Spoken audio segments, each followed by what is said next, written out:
और सवाल बहुत सीधा सा है, हाथ तोड़ने का शौक है।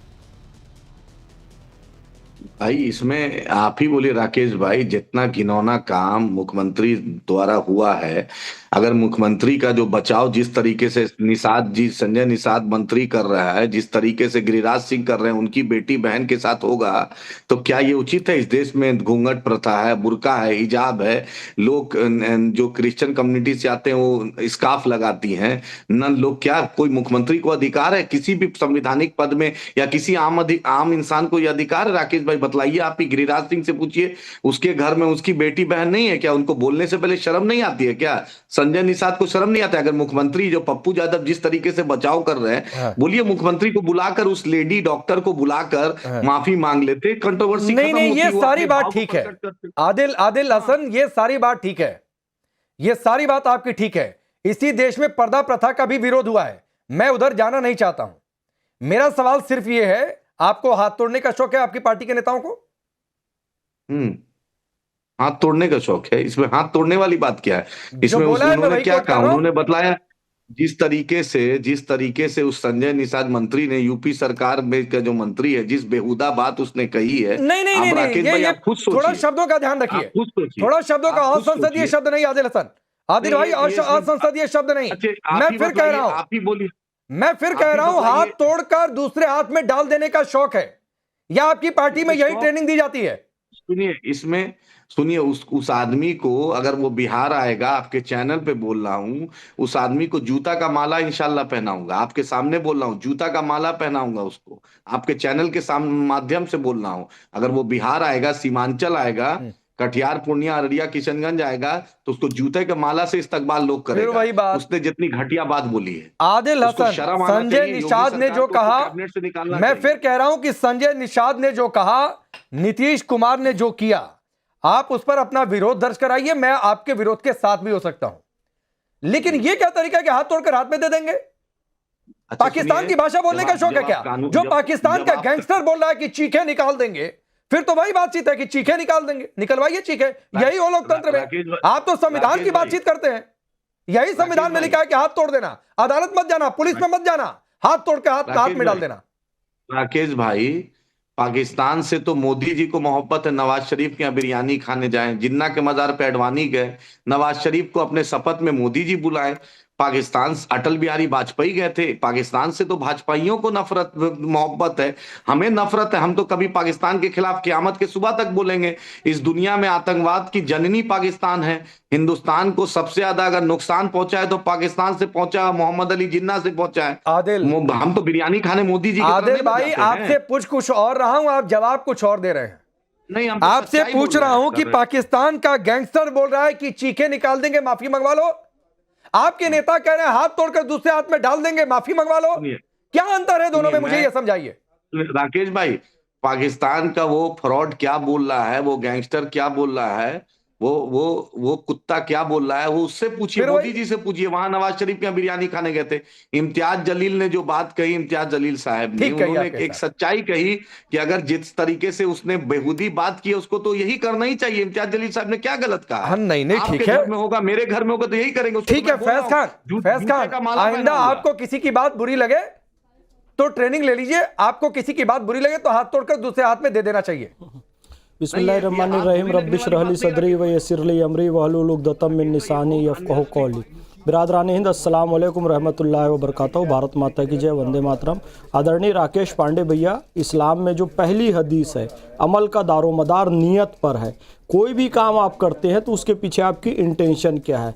निश्चित रूप से नीतीश कुमार जी ने जो एक्ट किया उससे बच्ची असहज हुई, लेकिन नीतीश जी का चेहरा आप देखिए, एक पिता की तरह उनके चेहरे पर भाव था, एक जैसे अपनी बेटी, बच्ची, पोती होती है, उनका इंटेंशन बिल्कुल पाक था। इसलिए कोई उन्होंने गुनाह किया ऐसी बात नहीं। हम भी अपनी बच्चियों को, मैं घर जाता हूँ साल भर बाद, मेरी बच्ची आ जाती है, गले लग जाती है, तो उसमें कोई ऐसा थोड़ी होता है, तो एक पिता की बात है। लेकिन फिर भी बच्ची असहज हुई है तो उसके लिए माफी मांग ले, उनकी पार्टी की प्रवक्ता ने भी माफी मांग ली, हुई एक अलग बात है। लेकिन हाथ तोड़ देंगे, वो पाकिस्तान का डाउन होकर धमकी देगा, इंडियन आर्मी तुम्हारी खोपड़ी खोल देगी। ध्यान रखना, हमारे देश का इंटरनल मैटर है और हमारे देश के इंटरनल मैटर पे कोई पाकिस्तानी बोलेगा और देश के अंदर कोई पाकिस्तानी की भाषा बोलेगा तो जिन लोगों ने पहलगाम में हमला किया था उनकी फोटो आ चुकी है, ब्लर करके दिखाना पड़ा। पाकिस्तान के यदि वो व्यक्ति सुन रहे हैं, वो डॉन सुन रहा है जो अपने आप को समझता है, तो बेटा सुन ले, Indian army, colonel Sofiya Qureshi, wing commander Vyomika Singh काफी है तुम जैसे गुंडों के लिए, और उन लोगों के लिए भी काफी है। 1947 में हम सब जानते हैं कि हैदराबाद को पाकिस्तान से मिलाने के लिए रजाकारों ने साजिश की थी। आज आडवाणी जी याद आ रहे हैं, कासिम रिजवी याद नहीं आ रहा है, तुम्हारा चचा, तुम्हारा अब्बा, तुम्हारा दादा जो गया था दिल्ली के लाल किले पर, निजाम शाही का झंडा फहरा दूंगा और जवाहरलाल नेहरू जी को खत्म कर दूंगा, सरदार वल्लभ भाई पटेल को खत्म कर दूंगा, यह कहकर हैदराबाद को इस देश से अलग करना चाहते थे। आज वो देशभक्ति की यहां पर बात करे और हमको सिखा रहे। फिर कहता हूं, इस्लाम मोहब्बत सिखाता है, अमन सिखाता है, प्रेम सिखाता है। ये लोग इस्लाम का नाम बदनाम करे। और राकेश पांडे भी एक बात ध्यान देना, ये एक कोई हीरोइन बन के आ रही है, पता नहीं क्या नाम, वो हिजाब पहन के आ जाती है, अभी 2 दिन पहले नाच गाना करती थी, ठीक है, अल्लाह उसको हिदायत दे। मुझे इतना गुस्सा आ रहा है कि मैं नीतीश कुमार जी को ऐसा कर दूंगी। अरे तुझे शामली के उस गुंडे हत्यारे बदमाश पे गुस्सा नहीं आया जिसने हिजाब नहीं पहनने के नाम पर एक स्त्री को मारकर दफना दिया, 2 छोटी छोटी बच्चियों को मारकर दफना दिया। ये हैदराबाद वालों को गुस्सा नहीं आता, गल्फ से शेख आते हैं, 11-11, 12-12 साल की बच्चियों से मुताह निकाह करते हैं, उनकी खरीद फरोख्त करते हैं, तब इन लोगों को गुस्सा नहीं आता है। आदिल बोलिए।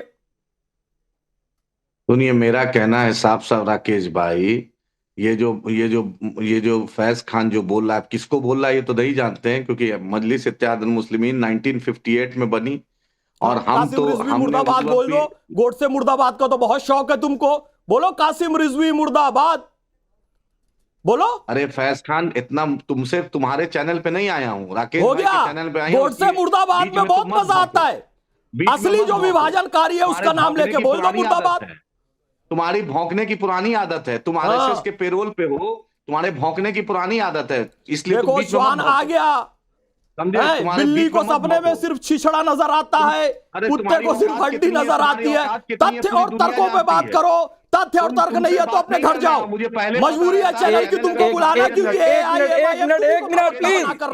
एक मिनट फैज भाई, आपसे भी कह रहा हूं और आदिल हसन आपसे भी कह रहा हूं, ये चौक चौराहे पर डिबेट नहीं है, देश के सबसे पुराने मीडिया हाउस पर आप बैठे हुए हैं, तो थोड़ा सा आप उसके स्टैंडर्ड को मेंटेन करिए, डिसिप्लिन को मेंटेन करिए। ये बात मैं दोनों लोग से कह रहा हूं। और आदिल भाई, आपको भी पहले टोका था कि असंसदीय शब्द नहीं, प्लीज सुनिए, तथ्यों तर्कों पे बोलिए, पर्सनल अटैक कर रहे हैं। राकेश भाई, अगर मुझे पहले पता रहता कि इस हरामजादे को आप, प्लीज ऐसी बात नहीं आदिल, प्लीज, ये गाली गलौज के लिए बुलाया है क्या? आपको फैज खान नहीं पसंद है, आप बोलिए, आप उनकी बात का जवाब नहीं देंगे, मैं आपसे सवाल करूंगा, आप मत काउंटर करिए, आप मत बातचीत करिए फैज खान से, ये मैं आपको विकल्प दे सकता हूं, लेकिन गाली गलौज का विकल्प नहीं दे सकता हूं आदिल हसन। कुड़ते रहो, तिलमिलाते रहो, गाली गलौज का विकल्प मैं किसी को नहीं दे सकता हूं, ये मैं बिल्कुल टॉलरेट नहीं कर सकता हूं कि कोई किसी के लिए गाली गलौज के शब्द का इस्तेमाल करे, और किसी के लिए मतलब किसी के लिए। आदिल एक मिनट, फैज भाई रुक जाइए, फैज भाई रुक जाइए प्लीज, वो प्लीज कुछ बच्चे please Faiz Khan please hold on silent हो जाइए, hold on. Sorry Rakesh Adil भाई, मैं फिर कह रहा हूं, आपका विरोध हो सकता है, होना भी चाहिए जो आपको गलत लगे, लेकिन अगर संविधान की बातचीत करते हैं तो संवैधानिक तरीके से होगा कि संविधान में मैं आपको चैलेंज देता हूं, आप तो वकील भी हैं, संविधान के किसी पन्ने पर, किसी कोने, किसी धारा, किसी उपधारा, जो भी हो आपके हिसाब से दिखाइए कि किसी की बात अच्छी नहीं लगे तो हाथ तोड़ देने की बात लिखी हो। एकदम संविधान में राइट टू प्राइवेट डिफेंस है, हाथ तोड़ने की बात कहां लिखी है दिखाइए। राइट टू प्राइवेट डिफेंस है, संविधान कहता है राइट टू प्राइवेट। एक लड़की की इज्जत अस्मिता को आप तार कीजिएगा और लोग चुप बैठेंगे। मुख्यमंत्री को इतना ही भाव था तो मुख्यमंत्री उस लड़की को सीएमओ में बुलाकर माफी, छोटी बच्चियों का मुद्दा निकाह करवा रहे हैं ये लोग, देखिए शेखों को बुलाकर बिकवा रहे हैं बच्चियों को। फैज भाई रुक जाइए, होल्ड ऑन, फैज भाई रुक जाइए, ये सरकारी दलाल है, इसको क्यों बीच में? अरे प्लीज, मैंने रोक दिया आदिल, प्लीज मत टैगिंग पर जाइए, मत सर्टिफिकेशन पर जाइए प्लीज, फिर वो आपको कुछ बोलेंगे बीच में, इसको भौंकने की आदत। हाँ, मैंने रोक दिया उनको, रोक दिया।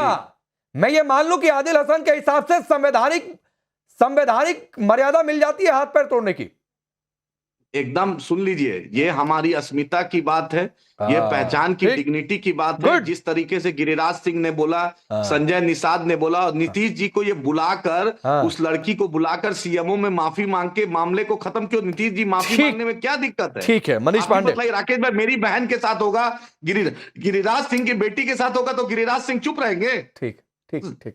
मनीष संजय पांडे, निषाद चुप रहेंगे? मनीष पांडे, आप ही बात बताइए। बुरी लगी है और इसलिए अब इस देश में संविधान के हिसाब से बकौल आदिल हसन हाथ पैर तोड़ने का खेल होगा, क्योंकि नीतीश कुमार ने हिजाब हटाया, बुरा लग गया, संजय निषाद ने कुछ कहा, बुरा लग गया, तो हाथ पैर तोड़ देंगे। कुछ कहा, बहुत कहा। हाँ ठीक है, राकेश बहुत भाई। कहा। चलिए मनीष पांडे।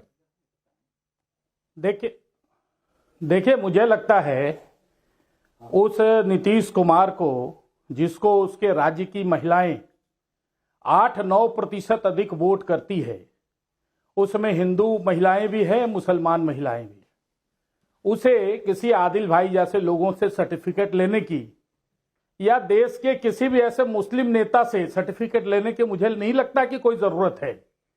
अब रही बात ये कि जो लोग शरिया का कानून लागू करना चाहते हैं इस देश के अंदर में, उनको हर जगह, चाहे वो फैशन शो हो या फिल्म इंडस्ट्रीज हो या न्यूज एंकरिंग हो, हर जगह उन बातों को लागू करने की बात करनी चाहिए, ना कि अपने सहूलियत के हिसाब से। कहीं पर तो हिजाब लागू होगा और कहीं पे कुछ और लागू होगा। भाई ऐसे कैसे हो सकता है? या तय कीजिए कि हिजाब चलेगा या नकाब चलेगा। जिन लोगों को हिजाब और नकाब में फर्क नहीं समझ में आता, जरा वीडियो को बार बार गौर से देखें। नकाब की जगह हिजाब भी चल सकता था। बुर्का कहते पहन के आ जाने के लिए। देखिए सवाल यह नहीं है, सवाल है कि जो छोटा सा मुद्दा था, कोई विषय नहीं था, एक पिता समान व्यक्ति जो राज्य का मुख्यमंत्री है, जिसको इस राज्य की अधिक से सर्वाधिक महिलाएं विश्व मतलब पसंद करती है, उसने अगर पिता की भूमिका में पूरा चेहरा ढका हुआ एक महिला जिसको प्रमाण पत्र दे रहे थे, अगर उसको हटाए, वो जो घटना है वो किसी के नजर में सही, किसी के नजर में गलत हो सकता है, लेकिन जिस प्रकार से उसको तूल दिया गया, जो लोग तूल दे रहे हैं वो तो पाकिस्तान का एक अपराधी बिहार के मुख्यमंत्री को धमकी दे रहा है। अगर उस पर 2 शब्द की भी अपनी चिंता प्रकट किए होते ना, तो मुझे लगता कि ऐसे लोगों के जहन में, दिलो दिमाग में थोड़ी बहुत संवेदनशीलता है। लेकिन यह कैसा प्रोपगंडा भाई, ये कैसा नैरेटिव, चिंता का विषय है मुझे लगता है, और बेवजह किसी बात को तूल देने की कोशिश की जा रही है। ठीक है। तौसीफ शाह, इल्तिजा मुफ्ती ने कहा जिंदगी, आऊंगा आदिल, एक बार सब लोग बोले, जिंदगी भर ना भूलने वाला सबक सिखाएंगे। कौन सा ऐसा सबक होता है, जरा समझाइए।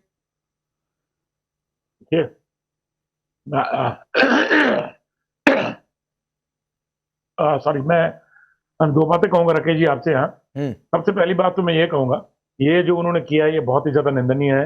ये बहुत ही ज्यादा, ये आप इसको मुसलमान, इस्लाम, हिंदू मजहब से बाहर करिए, और उसके बाद मुझे बताइए कि अगर दिल्ली में किसी लड़की के साथ आप छू के चलेंगे तो आपके चेहरे पर या मेरे चेहरे पर या किसी बीजेपी के प्रवक्ता, जो भी कोई यहाँ पर बैठे हुए हैं, हम सब के चेहरे पर चांटा रसीद होगा। क्यों रसीद होगा चांटा?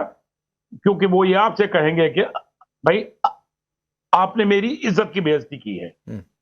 आप इसे इस्लाम के नजरिए से मत देखिए, आप इसे एक लड़की, एक औरत की, जो भी, चाहे हिंदू है, मुसलमान है, चाहे हिंदू औरत घूंघट करती है, मुसलमान औरत निकाब करती है या हिजाब करती है, या आपकी क्रिश्चियन नन आके वो सारा चेहरा बंद करके आती है, वो नजर से देखिए कि आप किसी लड़की की, जो उसने ड्रेस पहना है, आप उसकी ड्रेस को खींच रहे हैं। आप 2 मिनट के लिए इस्लाम वगैरह, हिंदुइज्म को सब साइड में रखिए, और उसके बाद मुझे बताइए कि क्या ये हमारे हिंदुस्तान के कॉन्स्टिट्यूशन में क्या ये परमिटेड है? नहीं, एक मिनट तौसीफ शाह, एक इसमें छोटा सा इंटरजेक्शन है। एक तो आप कह रहे हैं ड्रेस खींच रहे हैं, तो ड्रेस मत कहिए, जो कहा, जो हुआ वही बोलिए। ड्रेस खींच रहे हैं, कपड़ा खींच रहे हैं, तो ये उसको उधर घुमाने की कोशिश मत करिए। पहली बात, मैंने ये जैकेट पहना है, ये जैकेट मेरी ड्रेस है। मैंने जो भी पहना है, शर्ट क्या है, टोपी भी अगर पहनी है, शर्ट क्या है, शर्ट क्या है? अरे जैकेट खींचा तो जैकेट बोलेंगे कि पैंट शर्ट भी उतार दिया बोल देंगे। लफ्जों में देखिए राकेश जी, लफ्जों में नहीं घूमना हमने। नहीं, क्यों नहीं लफ्जों में घूमना है? कुछ भी बोल देंगे। नहीं, लफ्जों में नहीं घूमना तो डिबेट ही नहीं करते हैं, बंद कर देते हैं शो। बात सुनिए, बात नहीं, एक मिनट तौसीफ शाह, मैं आपको भरपूर समय दूंगा। लफ्जों में नहीं घूमना है तो क्यों डिबेट करने का मतलब है? जेन्युइन नैरेटिव फिर तो आदिल के पार्टी के नेता की बात ठीक है, हाथ तोड़कर दूसरे हाथ में डाल देंगे, कोई कहेगा पैर तोड़ देंगे, कोई कहेगा चीखे निकाल देंगे, आप फिर कह देंगे नहीं लफ्जों में नहीं जाना है साहब। तो सर लफ्जों में जाना है, क्योंकि डिबेट फिर लफ्जों पर ही हो जाती है। आप अपनी बात रखिए। और मैं एक चीज और जोड़ देता हूं, अशोक गहलोत ने जब घूंघट उठाया था तब आपकी पार्टी के कितने नेताओं ने बोला था, जरा वो भी मुझे दिखा दीजिएगा। जब अशोक गहलोत ने जब उठाया था घूंघट, मैं अभी हम उसके ऊपर डिबेट नहीं करें, मगर फिर भी आपकी नॉलेज के लिए बता दूं। क्यों नहीं करेंगे? आप दिखाइए किसने क्या कहा था। क्यों नहीं कर रहे भाई? मैं फिर भी आपकी नॉलेज के लिए बता दूं कि तब भी हमारी तरफ से प्रक्रिया आई थी। उसके ऊपर क्यों नहीं करेंगे? दिखाइए। आप महबूबा मुफ्ती के तौसीफ शाह आपकी तारीफ करूंगा मैं, आपके लिए क्लैप कर दूंगा। आप दिखाइए कि आपकी पार्टी की ओर से क्या प्रतिक्रिया आई थी, मुझे दिखा दीजिए। आप ट्वीट्स निकालिए, आप बैठे हुए हैं, निकालिए ना, मैंने नहीं देखा। आप महबूबा जी का ट्वीट, आप पार्टी के नेता हैं, आपको अपनी पार्टी के नेता का ट्वीट तो निकाल के रखना चाहिए था, आपको विषय है तो आप दिखाइए ना। मैं तो कह रहा हूं, देखिए आप जितना समय कहेंगे दे दूंगा। जैसे भी आप इसको गोलमोल करना चाहेंगे, गोलमोल नहीं होगा। मानिए आपकी ये एक वुमन की एक जो उसकी इज्जत है उसके साथ खिलवाड़ किया गया है, नहीं करना चाहिए था। देखिए हम सब बहू बेटी वाले हैं। अगर मेरे घर में मेरी बहू है, क्या मैं अपनी बहू का खुदा न खास्ता मैं क्या उसके घूंघट को नजरिया बदलिए? खींच सकता हूं? नहीं खींच सकता, बिकॉज इट्स नॉट परमिटेड। मैं उसका फादरली फिगर नहीं, मैं उसका फादर हूं। मैं अपनी बहू का फादरली फिगर नहीं, फादर हूं। मगर फादर होने के बावजूद भी मैं अपने बहू का घूंघट नहीं खींच सकता, because it's not permitted. It's not permitted. बस अमल का दारोमदार नियत पर है, ये अपनी नियत बता रहे हैं और कुछ नहीं है। जो भी कोई रिलीजन हो, जो भी कोई रिलीजन हो, you have to respect women. नहीं तो क्यों, अगर मैं अशोक गहलोत की बात कर रहा हूं तो आप कह रहे हैं गोल गोल घुमा रहे हैं, क्यों ऐसा? नहीं, उस पर हमारा ट्वीट आया है, दिखाइए ना। उस पर ट्वीट आया है हमारा। सर आपके हाथ में, मैं किसी और से सवाल नहीं पूछूंगा, या फिर आप समय लेना चाहते हैं तो तौसीफ शाह ये आपका काम है, अपनी पार्टी के नेता को डिफेंड करना मेरा काम नहीं है। तो इस टॉपिक पर डिबेट में आ रहे हैं तो आपको पता होना चाहिए था कि अशोक गहलोत की बात उठेगी और आपको वो ट्वीट निकाल कर लेकर आना चाहिए था। आपको साहब, मैं आपको समय देता हूं, इशारा करिएगा तुरंत आ जाऊंगा, आप निकाल कर रखिए। मगर मैं ये भी साथ ये अपना पॉइंट रखना चाहता हूं कि हमारी तरफ से यही डिमांड है कि नीतीश कुमार जी को अगर फादरली फिगर है, अगर उनको लगा कि चलिए वो फादरली फिगर है, ये उन्होंने बेटी समझ के किया, मगर ये चीज से बेटी को ये चीज गलत लगी तो बाप को यार माफी मांगने में क्या गलत है? मैं आदिल एक मिनट दीजिए, आ रहा हूं। बाप क्या, तौसीफ शाह आपको समय दे रहा हूं, आप ऐसा करिए सर, मोबाइल उठाइए अपना और खोजिए उसमें ट्वीट या रिएक्शन। आप जैसे करेंगे, इशारा करेंगे, मैं आ जाऊंगा। फैज अपनी बात रखिए। मेरी ये गुजारिश है, देखिए जो हदीस टाइम आप इशारा करिए, आऊंगा आपके पास।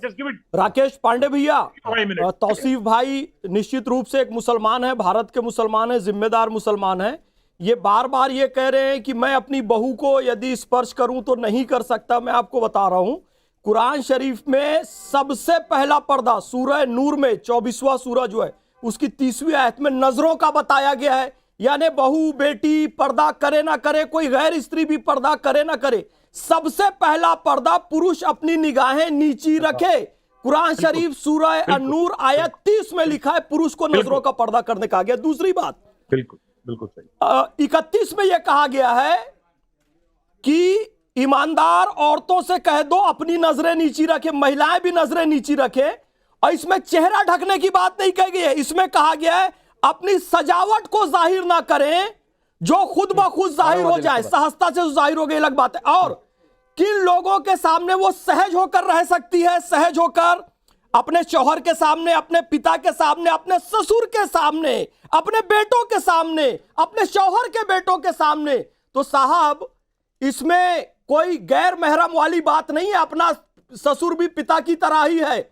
और फिर अमल का दारोमदार नियत पर है, तो नियत सही है ना तो सब कुछ ठीक है। हम अगर एक बच्ची को उसको दुलारने के लिए, उसको आशीर्वाद देने के लिए स्पर्श भी करते हैं तो भारत की संस्कृति में इसे पिता का प्रेम माना जाता है, तो नियत सही रखिए। ठीक है आदिल, आपकी पार्टी के नेताओं में यह आदत है धमकी वाली बात की। असदुद्दीन ओवैसी कहते हैं कि योगी मठ में, मोदी पहाड़ों में जाएंगे तो कौन बचाएगा। आपकी पार्टी के एक नेता 15 मिनट के लिए पुलिस हटा दो दिखा देंगे कौन ताकतवर है कहते हैं। माजिद हुसैन कहते हैं जब हमारे पर आएगी तो इंशाअल्लाह गली गली कम पड़ जाएगी। शौकत अली आपकी पार्टी के यूपी अध्यक्ष हैं, वो कहते हैं तुम जैसे कीड़े मकोड़े बादशाह के सामने हाथ पीछे करके जी हुजूर करते थे, तलवारों के दम पर शासन किया। अख्तरुल ईमान आपके तो बिहार के प्रेसिडेंट हैं, वक्फ पर कानून बना तो गृह युद्ध के हालात हो जाएंगे। और अब जो इम्तियाज जलील बोल रहे हैं तो ये तो टेंडेंसी है, इसीलिए मैं पूछ रहा था कि ये ट्रेनिंग होती है क्या कोई?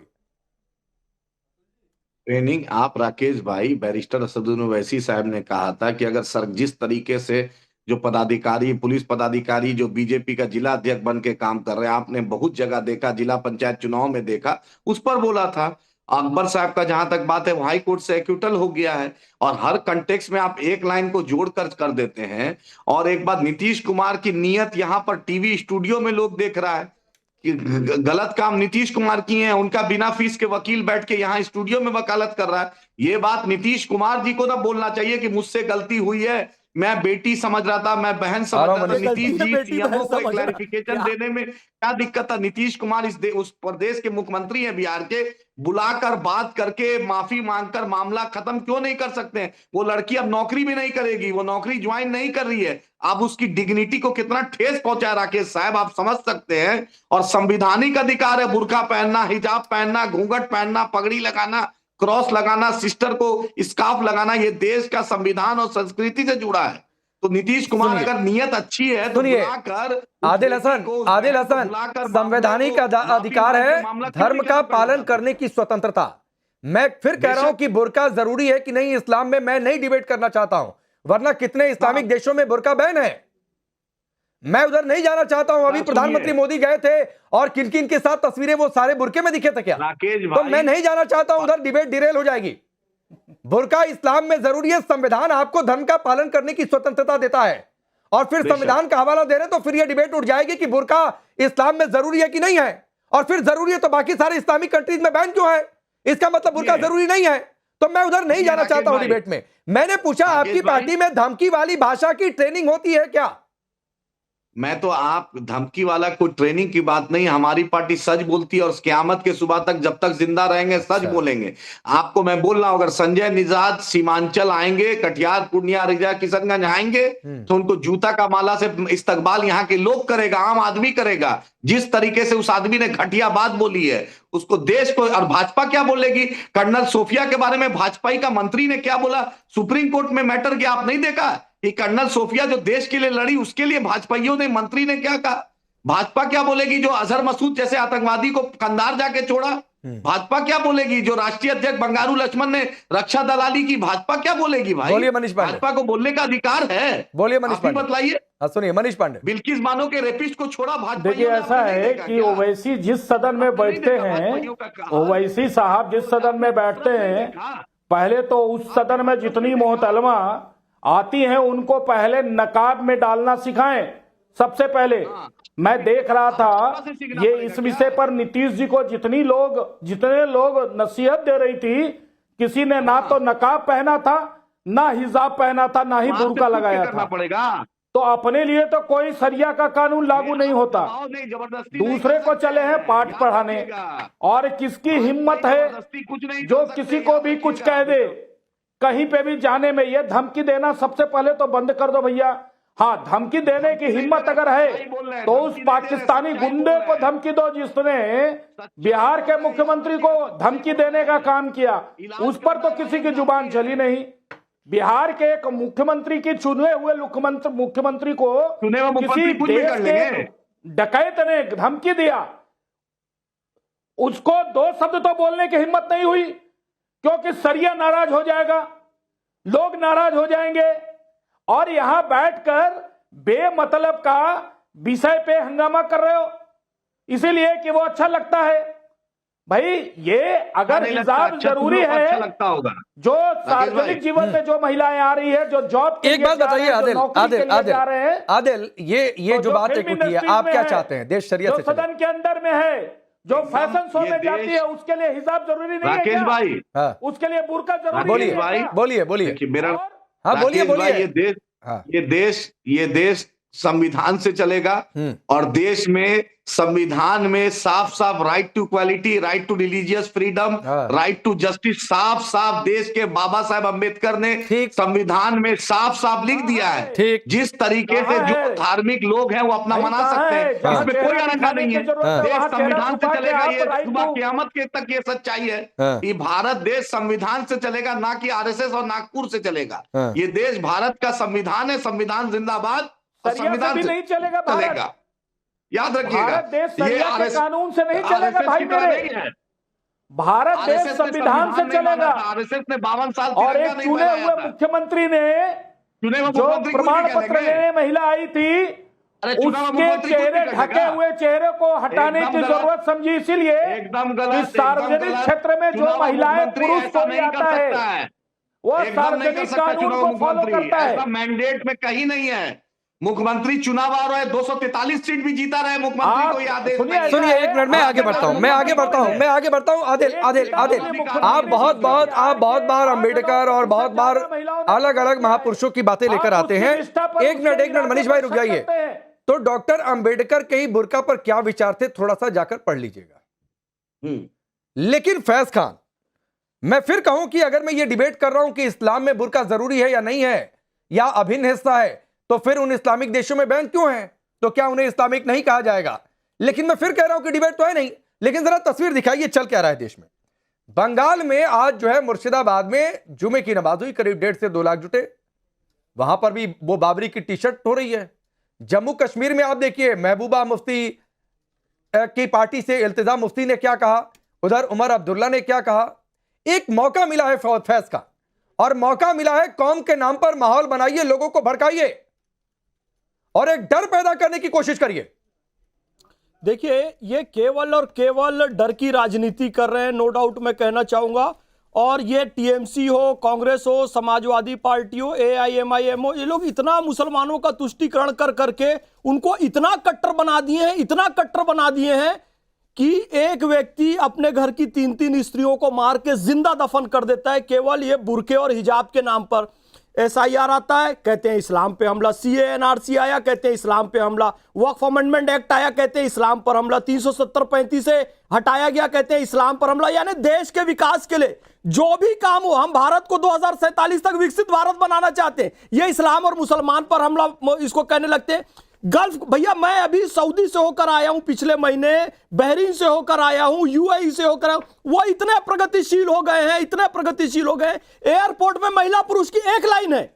यहां पर अभी हिजाब और बुरखे में लगे हुए हैं, जबकि हिजाब, ये चेहरे को ढकना इस्लाम का एसेंशियल अंग नहीं है। कुरान शरीफ में एक्यूरेट जो वर्ड लिखा है, और अपने हिजाब यानी पर्दों को, हिजाब मींस पर्दा, अपने सीनों पर डालकर रखे, केवल कर्व्स ना नजर आए, मैंने कहा पूरा टेंट बना दो। भाई मैंने कहा कि मैं डिबेट नहीं करना चाहता हूं, वरना जॉर्डन के किंग का परिवार की भी हमने तस्वीरें देखी, वो बुर्के में तो नहीं दिखे। मैं नहीं उधर की डिबेट चाहता हूं, नहीं एसेंशियल पार्ट इस्लाम का। हाँ ठीक है तौसीफ भाई, 30 सेकंड में आदिल आ रहा हूं। तौसीफ भाई, मिला क्या कोई आपकी पार्टी का नेता जिन्होंने अशोक गहलोत पर कोई आलोचना की हो? मिला कोई? दिखाइए जरा। साहब 2022 का ट्वीट है, ढूंढ रहा हूँ, एक करके ढूंढ रहा हूँ, नहीं निकल रहा अभी, पर मैं आपको भेजूंगा। आप सोचिए कितनी बिना तैयारी क्या पाए, अगर है तो। नहीं, बिकॉज मेरा उस दिन भी आपके साथ डिबेट हुआ था, जिस दिन, ठीक है, जिस दिन ये डिबेट हुआ था। आदिल आप बोलिए, कुछ बोलना चाह रहे थे। मेरा उस दिन भी डिबेट हुआ था। बांग्लादेश में मुसलमान बहुसंख्यक हुए। 1 मिनट में ये कहकर खत्म करता हूं। आदिल भाई सुनिए, समय कम है। आपकी पर्सनल चॉइस हिजाब है तो पर्सनल चॉइस रखिए, उस पर्सनल चॉइस पर सवाल नहीं है। लेकिन आदिल हसन, आपकी पार्टी के नेता की पर्सनल चॉइस ये नहीं हो सकती है कि हाथ तोड़कर दूसरे हाथ में डाल देते। ये पर्सनल चॉइस नहीं हो सकती है कि हाथ से चढ़ जाता तो बताते। ये किसी की पर्सनल चॉइस नहीं हो सकती है कि ना भूलने वाला सबक सिखा देते।